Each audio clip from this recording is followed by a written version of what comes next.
Hello everyone, welcome back to my mini blog. সবাইকে good morning.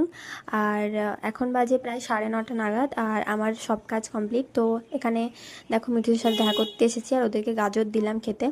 তো ভাবলাম সব তো হয়ে গেছে, তো একটু রিলস বানাবো। তো সেজন্যই জামাটা পরেছিলাম। তো তারপরে মাও এখানে গল্প করছিল, কারণ মায়েরও অফিস যাওয়ার টাইম হয়ে গেছে প্রায়। তো মাও এখানে রেডি হচ্ছিল। তো আর আমি মায়ের সাথে গল্প করছিলাম। তো এই করতে করতে দুটো রিলস মতো বানিয়েছিলাম এটা পরে।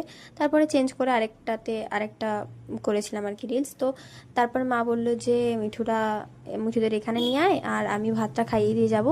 তো সেহেতু আমি ওদেরকে এখানে নিয়ে এসেছিলাম। আর দুটো খাঁচায় আজকে একটাতে কুটুস আছে, আর একটাতে এদের দুজনকে রাখা হয়েছে। এরা দুজন একসাথে থাকে না, কিন্তু আজকে রাখা হয়েছে আর কি। তো যাই হোক, এখানে কুটুস খেলছে আর এরা দুজন বসেছিল। তো তারপরে ফোনে আমি ভিডিও করছিলাম, দেখে এখানে চুট্টু নেমে এসছে, আর ও দিয়ে একটু বদমাশি করছিল। তো যাই হোক, দিয়ে কাপড় ধোয়া হয়ে গেছিলো। তো মা বললো যে বৃষ্টি তো পড়েনি, কিন্তু মেঘলা ওয়েদার, কিন্তু যা তাও মিলে দেওয়ায়, যদি হাওয়া পেয়ে যদি শুকনো হয়ে যায়। তো সেজন্য কাপড়গুলো মিলে দিলাম। আর এই কদিন তো বৃষ্টিই পড়ছে, কোনো রোদের কোনো আশা নেই। তারপরে এখানে প্রায় 10:30 11টার মতো বেজে গেছিলো, মায়ের অফিস যাওয়ার টাইম হয়ে গেছে। তো মা এখানে সব রেডি হয়ে, তারপরে এখানে গেট খুলতে না খুলতেই দেখো একজন এসছে এখানে। তারপরে মা তো অফিস চলে গেল। তো তারপরে আমি ঘরে একা। তো তারপরে ভাবলাম যে মা তো চলে গেছে, তাহলে আমি স্নানটা করে নিই। তো তারপরে স্নান করে আমি এখানে দেখো স্নান করেছি, আর আজকে শ্যাম্পু করেছি, কারণ আজকে একটু গরম দিচ্ছিল। তো ভাবলাম যে শ্যাম্পু করে নিই। তারপরে শ্যাম্পু ট্যাম্পু করে এখানে একটু ক্রিম মাখছিলাম। তারপরে আমি পুজো দিতে গেছিলাম, কারণ অলরেডি তখন 12:30 মতো বেজে গেছে। তো পুজো দিয়ে তারপরে আমি খাবো আর কি। তো এখানে দেখো ভালো করে মানে আমি চুলটাকে একটু শুকনো করছি, কারণ রোদ তো ওঠেনি, তো চুলটা ভেজাই রয়ে যাবে না। তো তাই জন্য তারপরে পুজো টুজো দিয়ে খেতে বসেছি।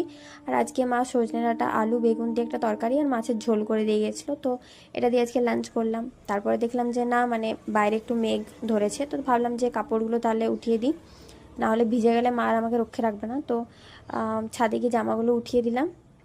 তারপরে এসে জাস্ট একটু শুয়েছি, দেখলাম বৃষ্টি পড়ছে। ভালোই হলো, কাপড়গুলো উঠিয়ে দিয়েছি। তারপরে মাও চলে এসেছিলো কিছুক্ষণ পর। আর এখানে আমি ছোলা বেটেছিলাম কুটুসের জন্য, কারণ ও মুড়ি ভাতটা নিজে নিজে খেতে পারে, কিন্তু ছোলা মানে যে কোনো জিনিস বেটে দিলে খেতে পারে না। তো ওকে খাইয়ে দিচ্ছিলাম হাতে হাতে। আর এখানে দেখো আমাদের দুজন এখানে ছোলা খাচ্ছে। তো তারপরে আমি মায়ের আর আমার জন্য একটু গ্রিন টি আর এই হাইড অ্যান্ড সিক বিস্কিটটা আমি খেলাম। তারপরে এখানে কুকুরদের জন্য ভাত আর মাছের মাথার ঝোল করেছিলাম। আর মিঠুদের যেহেতু বাইরে ছাড়া হয়েছিল, রুমটাও অপরিষ্কার হয়ে গেছিলো, তো আজকে এগুলো পরিষ্কার করলাম। দেন আজকে ডিনারে ছিল মাছ ভাজা, পোস্ত বড়া আর ভাত।